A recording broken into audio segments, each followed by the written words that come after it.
The drama started long before lawmakers voted as a woman was arrested after spreading white powder in front of the governor's office. Neighbors are stunned after a burglary in a quiet neighborhood put a police officer in the hospital. Each day will cost almost $50,000, $17,000 for the Senate and almost $31,000 for the House. And one of those social services struggling to find funding is Courage Connection here in Champaign-Urbana.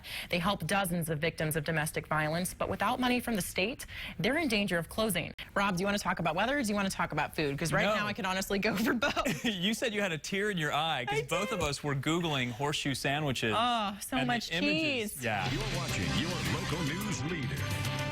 This is WCIA 3 News at Noon in high definition. Good afternoon. I'm Emily Braun. Police arrested a man after they say he hit a woman and a police officer. This is new for you at noon today. Mattoon police arrested Zachary Dare this morning. No one was seriously hurt. Dare is charged with domestic and aggravated battery.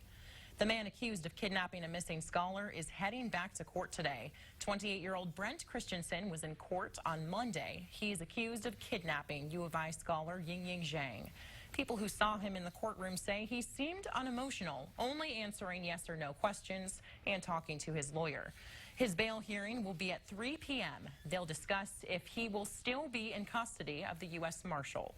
Yingying Zhang is still considered missing, even though police say they do not believe she is alive.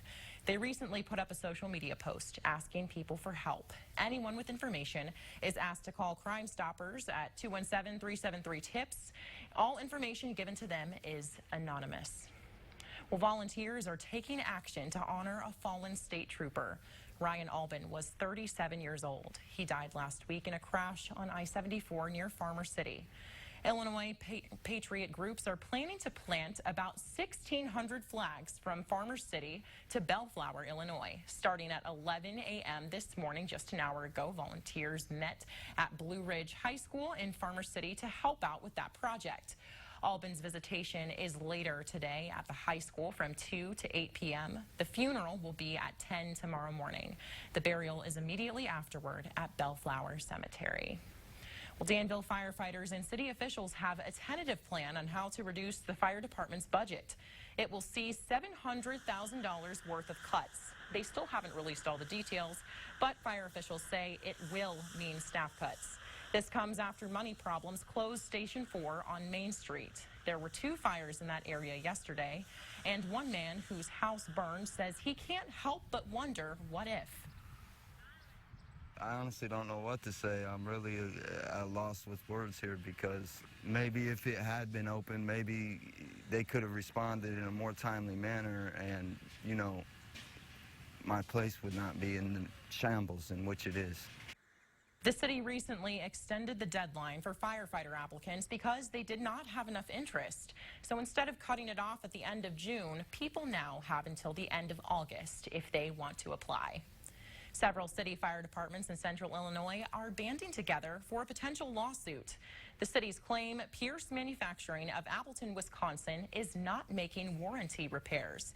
7 local departments, including Champaign, Charleston, and Decatur, are joining the suit. Each will split the legal costs, so it will add up to about $5,000 per city. A controversial new proposal is on the docket in Decatur. The city is considering increasing fines for tickets handed to people who drive distracted.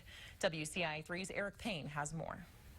That was Eric Payne reporting for us. This will be considered at the next City Council hearing on July 17th. Decatur police have given about 1,100 tickets for texting and driving since 2014. And state police say using your phone while driving increases the chance you will get in a crash by 400%.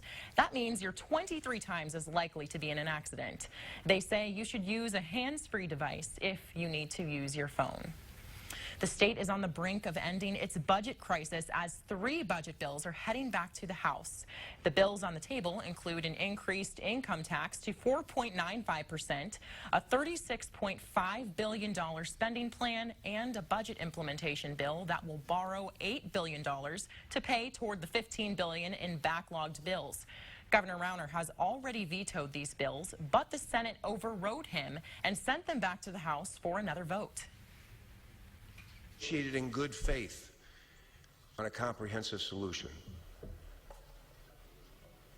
And I regret to say that we have not come to a conclusion for that comprehensive solution. We're at the point where we just don't have any more time. With the credit rating hovering on junk bond status, this is not the time to worry about this bill. We have to recognize it's in a pretty good spot with cuts and a balanced full-year budget, and then we can always come back and keep working on the things that still need to be worked on. RF transfer.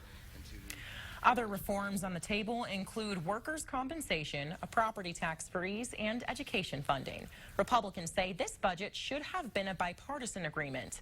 Republican leaders Durkin and Brady opted out of the past two leaders' meetings. And coming up on WCIA 3 News at Noon, your national headlines after the break.